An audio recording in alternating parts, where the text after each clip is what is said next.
summa ilaina turja'un. Setiap yang bernyawa pasti mati, kemudian kepada kami akan dikembalikan. Kata Allah, kami itu Allah, kita ini kata Allah, kami bukan kita ini Allah. Kata Allah terus, setiap yang bernyawa pasti mati, dan setelah itu kembali kepada Allah. Jadi nanti kita ini akan kembali semuanya kepada Allah SWT. Diawali dengan inna lillahi wa inna ilaihi raji'un. Datang dari Allah dan akan kembali kepada Allah SWT. Ketika kematian datang, tidak bisa ditolak, tidak bisa dimajukan, dan tidak bisa dikemudiankan. Apa kata Allah dalam Al-Quran? Wa likulli ummatin ajal. Bagi setiap waktu ada batas waktu yang telah ditentukan. Fa idza jaa ajaluhum la yastakhiruna sa'atan wa la yastaqdimun. Dan bagi setiap waktu ada ajal, batas waktu, apabila datang ajal itu, maka mereka tidak bisa memajukannya atau memundurkannya walaupun sesaat. Kalau ibu mereka maut mencari nyawa, tidak bisa mundur, tidak bisa kaji. Haji itu mereka maut aku sebenarnya berada di sana. Karena dalam Quran dijelaskan, ketika manusia dalam sakaratul maut, maka dia ingin minta dipanjangkan umurnya walaupun hanya sesaat untuk bersedekah. Itu satu manusia kita ingin minta pada Allah, ya Allah ya Tuhan panjangkan umurku, aku bersedekah ya Allah. Tapi ketika sakaratul maut itu sudah terlambat. Kalau waktu masih hidup kemana? Ya, bagi kita kenal. Untuk itu masalah mati itu jangan kita risaukan, semuanya pasti mati. Tapi bagaimana keadaan mati yang perlu kita pikirkan. Karena mati itu ada dua keadaan. Yang pertama husnul khotimah, yang kedua su'ul khotimah. Husnul khotimah itu mati yang baik, orang yang matinya baik, ini alamatnya sesuai Allah Subhanahu wa Ta'ala. Tapi kalau su'ul khotimah, matinya tidak baik, maka tempatnya menyerahkan Allah SWT. Namun Allah SWT. Maka upaya kita punya ini sebelum mati, bagaimana kita mati dalam keadaan husnul khotimah.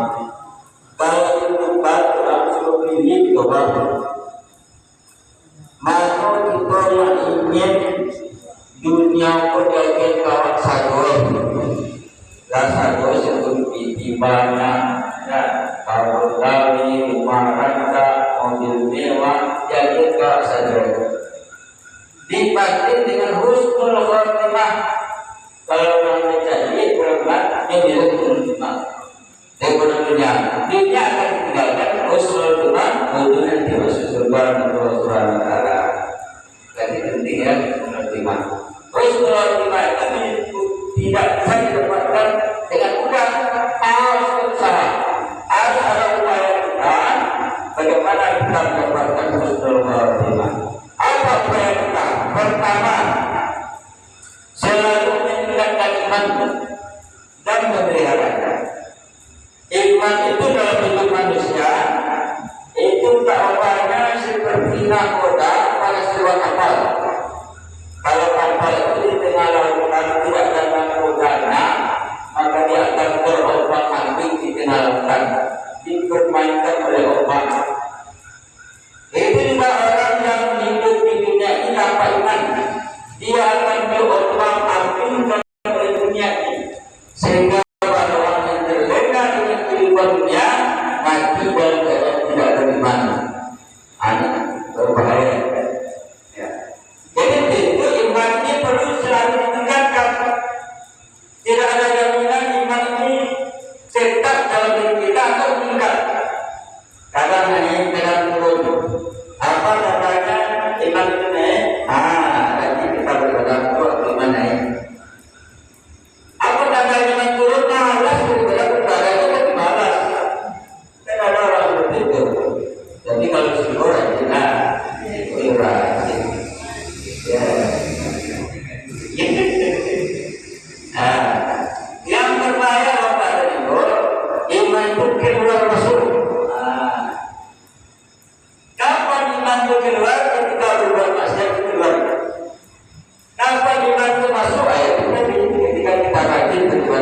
iman sedang naik. Yang berbahaya ketika nanti luar dipanggil oleh Allah Subhanahu wa taala mati dalam maksiat sedang minum, tidak minum biasa dan minum keras. Minum keras itu sepatu. Minum keras itu minum yang memabukkan amat ini. Ada yang minum banyak. Dulu kan minuman keras itu dioplos penumpang, dicampur, diminum. Ajiye selama tambah ini ada itu namanya subul khotimah. Waktu itu iman itu keluar. Mati dalam itu neraka yang nanti. Jadi pada itu iman ini selalu ditekankan. Buktinya kita tadi bukan apa? Buktinya bukan. Maka kita salat subuh berjamaah di musola. Yang dekat ini, ini alhamdulillah. Bagi yang tidak dipertanyakan, padahal salat subuh ini 2 rakaat, tidak perlu pakai biaya. Ada di kota sholat Darussalam lagi, tidak perlu juga tenaga kuat. Yang perlu adalah iman yang kuat. Kalau iman kuat itu ngantuk, dingin, kalah. Tapi kalau tidak, imannya kalah dengan ngantuk, dingin dan sebagainya, datang ke sholat. Mudah saja buktinya. Ya. Jadi upaya yang dipermuliakan selalu meningkatkan iman. Iman itu pikiran kuning. Badan aku tidak bisa mengkaji beribadah kalau iman diatur atau iman ada telur. Kalau tidak sembahyang tidak boleh sekali, ada itu terlalu beribadah. Apa yang kurang iman? Ibarat itu masih dua. Walaupun bagi ini dua, tapi masihnya rusak. Atau itu maksudnya ada kamu dalam walaupun bagi oke, seperti itulah badan kita ini. Walaupun tidak banyak membuat badannya besar, iman tidak ada, tidak mampu sholat. Padahal mengangkat badan tidak.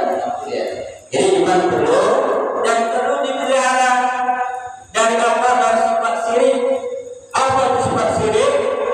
Menyekutukan Allah dengan yang lain.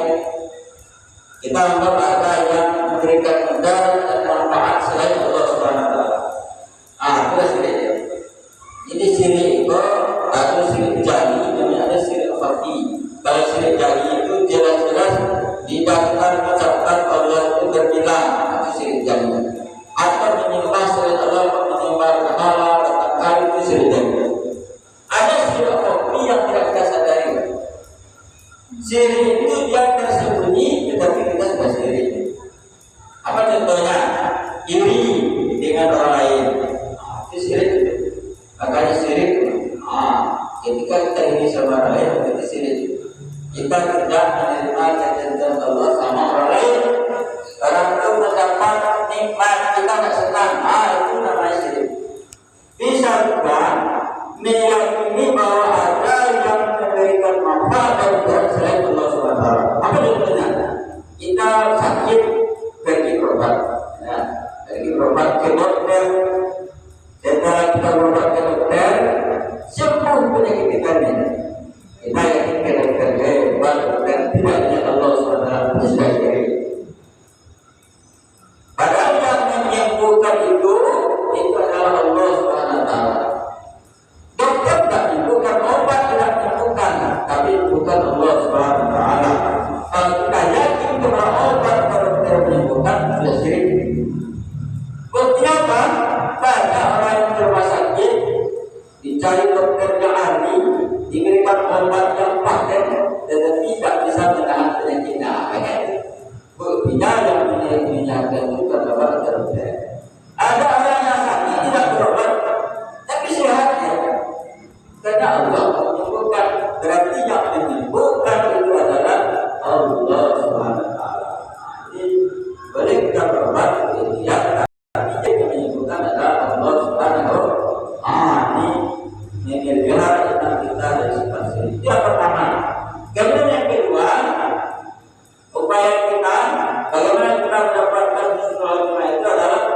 berbanyak amal dan melaksanakannya dengan baik secara lahir dan batin.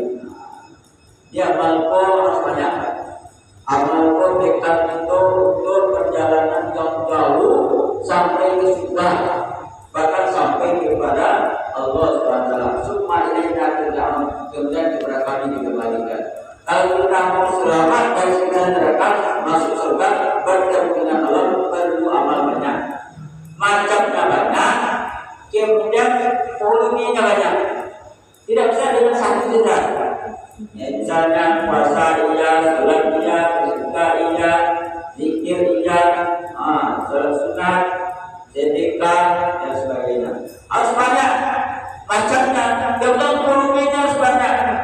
Sholatnya ya sholat wajib, sholat sunatnya malam, sholat tahajud, banyak macam, banyak jumlahnya. Ya, kemudian pelaksananya harus sesuai dengan yang diajarkan oleh Nabi dan dilaksanakan zahir dan batin. Penting ini salat contohnya. Salat ini tidak hanya zahirnya saja, tidak hanya kita duduk berdiri baca, nah, tapi yang lebih tinggi nilainya itu adalah hati yang salat, khusyuk namanya. Ketika kita Allah baca salat, hati mengingat Allah SWT. Dia lebih kita salatkan. Kita salat, baca salat, ingin ke Allah. Bukan ingin ke Allah. Kalau kita ragu yang payah Tuhan yang dimana. Awaknya ragu waktu Tuhan yang dimana.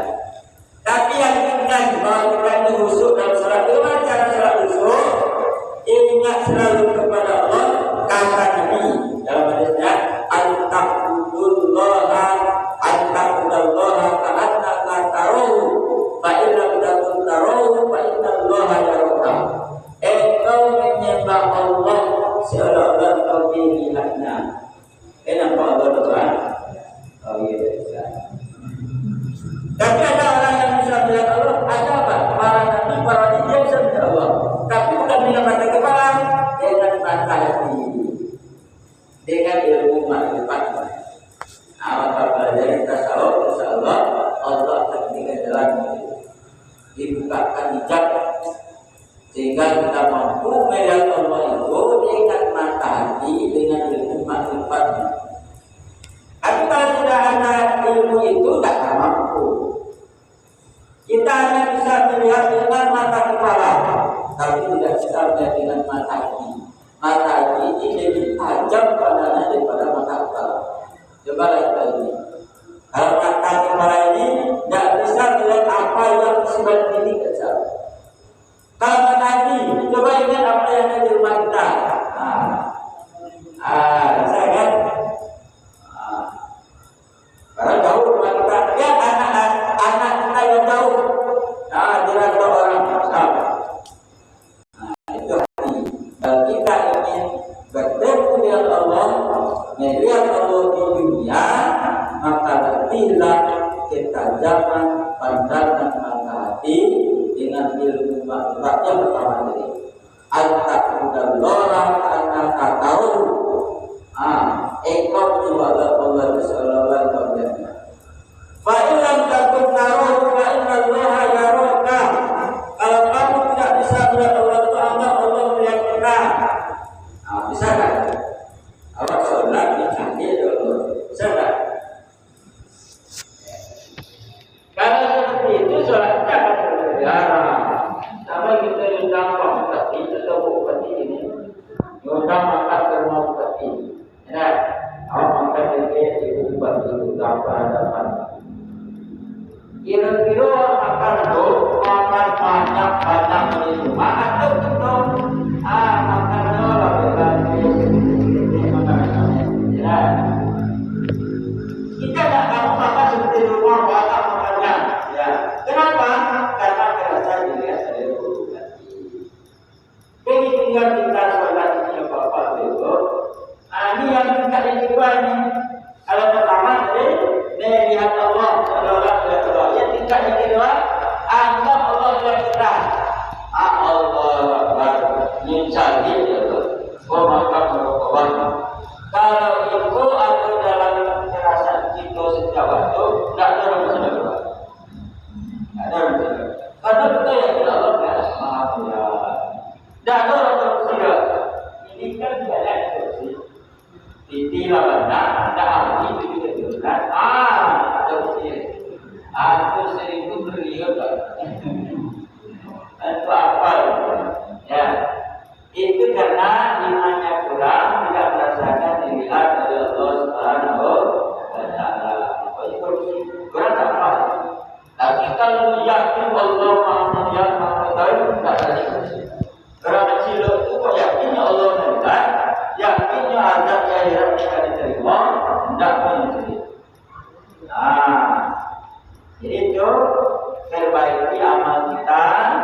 Zahir dan batin. Kalau sholat tadi, kalau tak mampu melihat Allah, anggap Allah melihat kita. Allahu Akbar.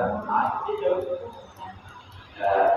Yang kedua, yang ketiga, agar kita Rasulullah itu adalah selalulah banyak ingat mati. Tidak lebih kok, jangan bawa hanya yang sana-sana saja berkata. Tapi banyaklah ingin mati. Apa kata Nabi? Afiru wahadibillah dan kata Nabi. Perbanyaklah